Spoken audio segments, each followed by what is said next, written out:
In tonight's news edition, the United States demands Syria allow aid into the starving city of Homs as peace talks hit more trouble in Geneva.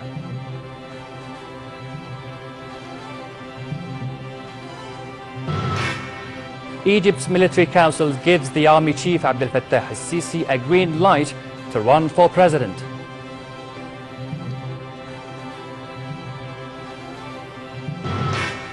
And Tunisia's president and the head of the National Assembly signed the country's new constitution, a key step toward full democracy in the country.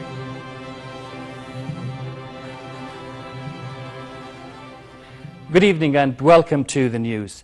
Prime Minister Abdullah Mansour said the GPS, Global Positioning System, is needed to be installed in government vehicles to help stop or at least curb the misuse.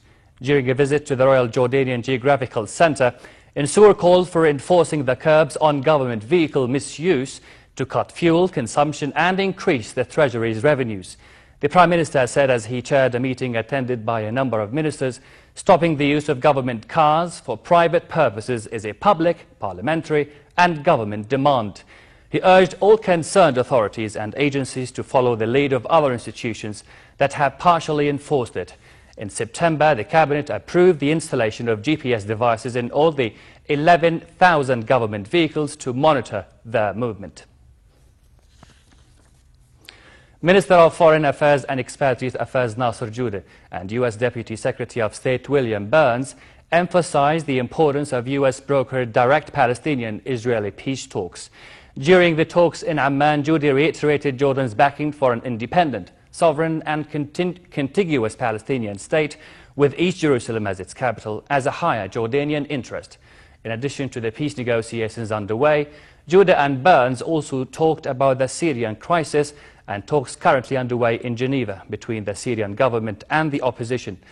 They stressed the need for the aspired for political solution through the implementation of Geneva I. The Senate's new rules of procedure went into effect or force after winning the royal seal of approval. Under the rules, the Senate permanent committees will be raised from 9 to 16. The new internal system, which superseded the 1998 law and its amendments, also specifies draft legislations, proposals and other matters for each of the permanent committees. It also sets the membership of each panel between 7 and 12 members, and that a senator cannot retain membership in more than 3 committees. The number of Syrian refugees who crossed into the kingdom since the start of the conflict in their country has risen to 587,461. A source at the Syrian Refugee Affairs Administration said that the total number, only 136,024 refugees, are currently staying in the camps at Zaatri, Mrejib Lefhoud and King Abdullah Park, the Cyber City and Manshiyat Al-Alayan.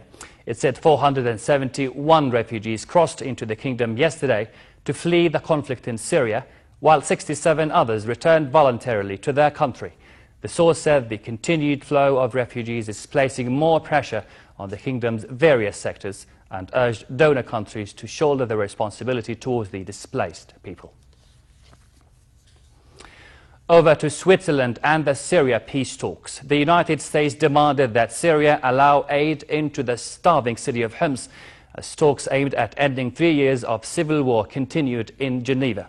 UN mediator Lakhdar Brahimi said he hoped the talks could tackle the central issue that divided the two warring sides in Syria's political future.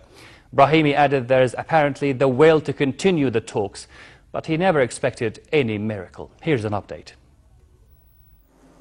Deadlock persists on the third day of peace talks on Syria. The controversial issue at the talks is the transfer of power to a transitional government. The opposition rejected what they called a declaration of principles that the Syrian government presented at the Geneva II Peace Conference, which failed to address the main objective of the talks. The talks, mediated by UN Arab League envoy Lakhdar Brahimi, have so far focused on humanitarian issues, where hundreds of people have been trapped in the old city of Homs since June 2012. Clearly, the regime is not enthusiastic to talk about that, and they are stalling, They are trying to use delay tactics trying to go into details about information that cannot be verified. They are asking about names, a list of names of people who were blockaded rather than providing humanitarian corridors. The Syrian government came under pressure to allow aid trucks into the besieged rebel city as negotiators sought to keep peace talks on track. Syrian Deputy Foreign Minister Faisal Miqdad said women and children were free to leave the city, but accused armed groups of preventing them from doing so. The old city of Homs is our city. It is not a city in another corner of the world, and all the destruction you have seen is the result of the shelling by the armed groups who were destroying everything, including the churches and the mosques, the hospitals and the schools.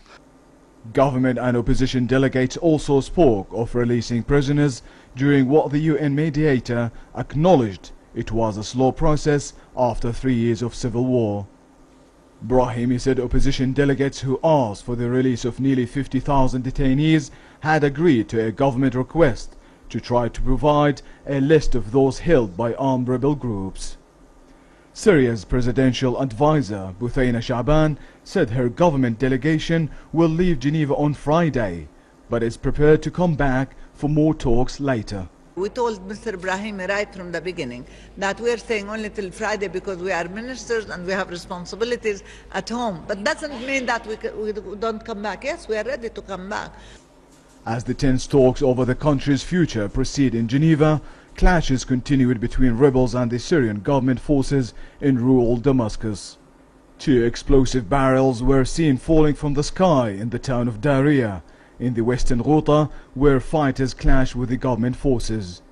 Among areas besieged by government forces are Ma'adhamiyya and Yarmouk in the Damascus countryside, the old city of Homs, parts of Aleppo, and the whole of eastern Ghouta. Those areas are of great concern amid reports that some civilians eating just grass and olive. Luay Balqar for the news at 10. Egypt's military council has given the army chief Field Marshal Abdel Fattah al-Sisi a green light to run for president. Hours before the top generals approved Sisi, the presidency announced he had been promoted to Field Marshal from general. This report has more. 3 years after the Arab Spring toppled Hosni Mubarak, a secretive field marshal is expected to announce his candidacy for the presidency of Egypt ahead of elections. Abdel Fattah al-Sisi has come under pressure to run from members of the public who reject the Islamist government he toppled last year.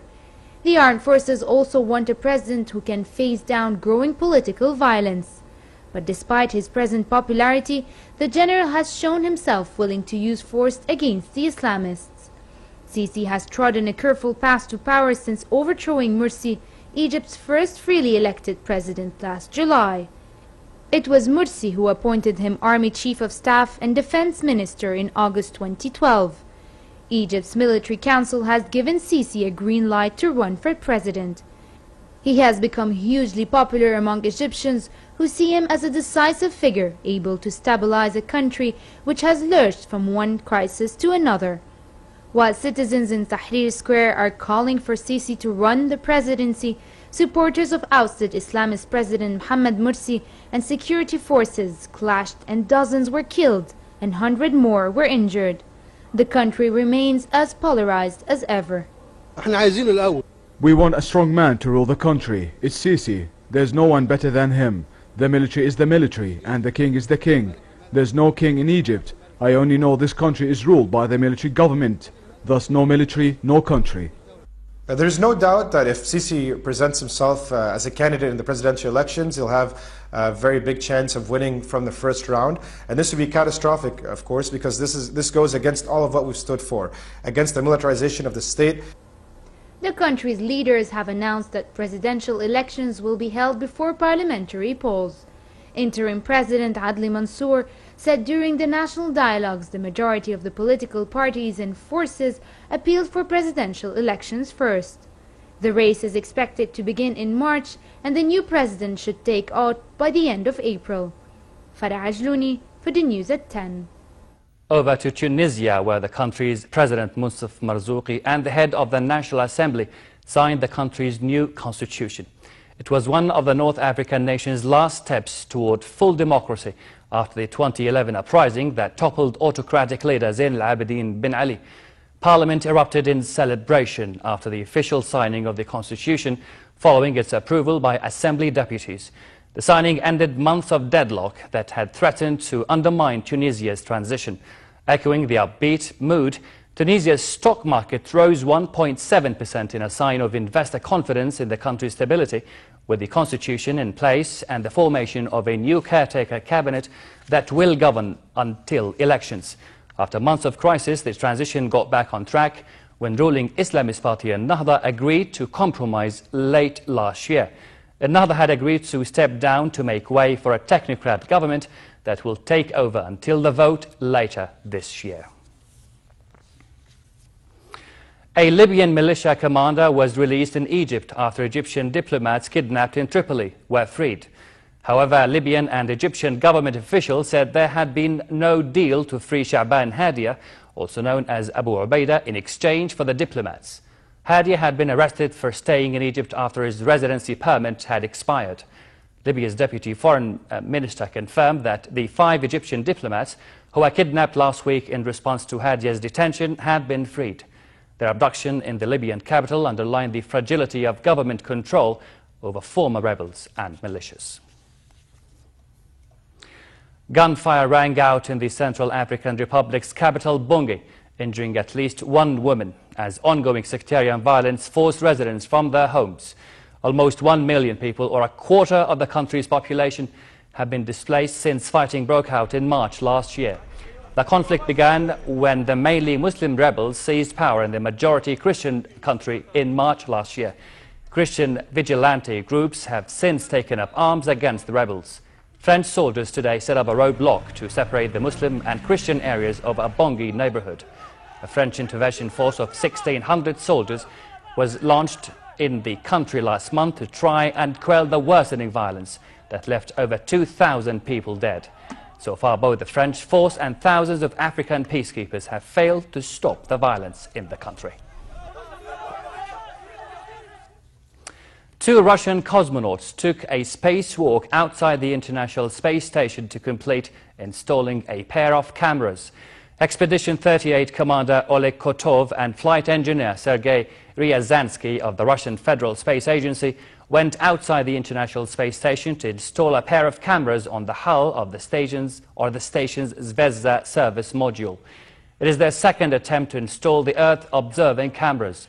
The men hooked up the cameras in late December, right after Christmas, but a data glitch kept ground control from receiving images from the cameras. Getting himself in position to do so in this view from Oleg Kotov's helmet camera. Yes.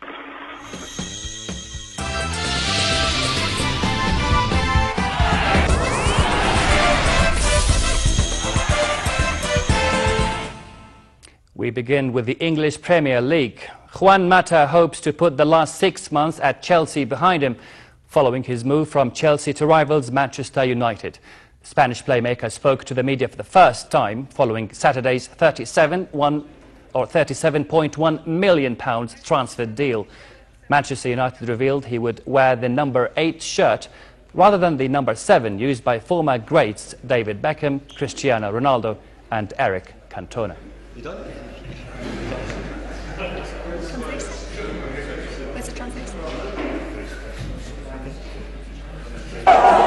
We stay in England. Germany's Charles Franzke won the grueling 2014 Tough Guy event in the village of Purton near Wolverhampton in the English Midlands.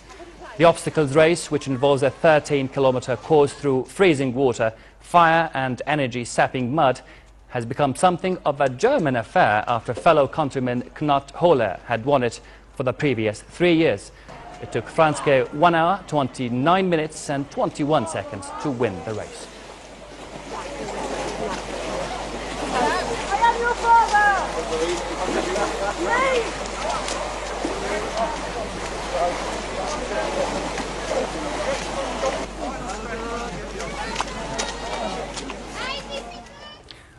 Finally, partly cloudy tonight with a chance for thundery showers and hail at times. Winds will be southwesterly brisk, blowing dust in the Badia Desert region. Tomorrow, a further drop in temperatures is expected, with relatively cold conditions across the hilly areas and a chance for 1 or 2 showers in the northern and central regions. Winds will be southwesterly brisk. The Jordan Valley should expect warmer conditions, with temperatures close to the high teens.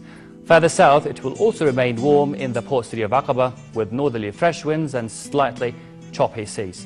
The weatherman warns of flash floods, especially in the country's east. Next are the lows and highs for tonight and tomorrow.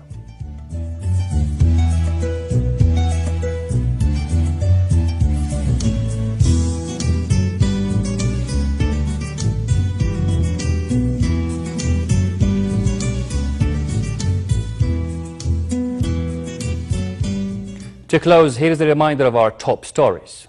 The United States demands Syria allow aid into the starving city of Homs as peace talks hit more trouble.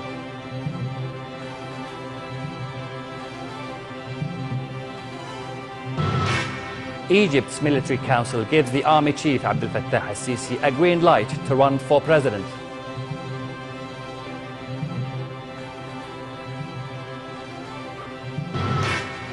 And Tunisia's president and the head of the National Assembly signed the country's new constitution, a key step toward full democracy in the country. And that's the end of tonight's news. My name's Raad Laptouche. Thanks for watching. Have a good night.